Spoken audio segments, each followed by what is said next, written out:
The Salvation Army Booth Center in Canada uses painting, poetry, and acting in their weekly therapy for residents in the Addiction Recovery Program. The workshops were launched to create an informal atmosphere where participants would feel free to use art as a way to express themselves. A lot of people who have addictions and other problems such as that, it gives them a way to turn around and escape from those addictions, so the addiction isn't as much of a problem as it would be without it. The Salvation Army could not do the most good without our dedicated volunteers. Merlyn has a powerful story about why he became a volunteer.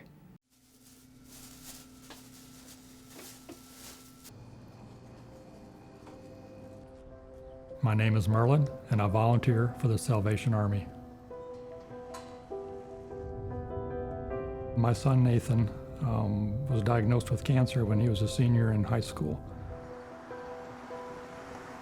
He went through a lot of treatments and surgeries over the course of the next 9.5 years.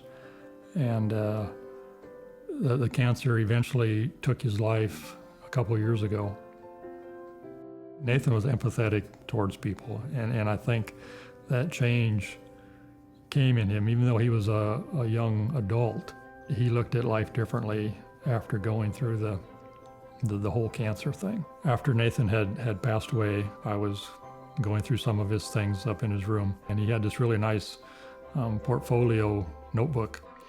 And as I was flipping through the pages in that, out falls his business card from the Salvation Army. And I had been thinking for quite some time prior to that about doing volunteer work for the Salvation Army, knowing that Nathan had been a part of that.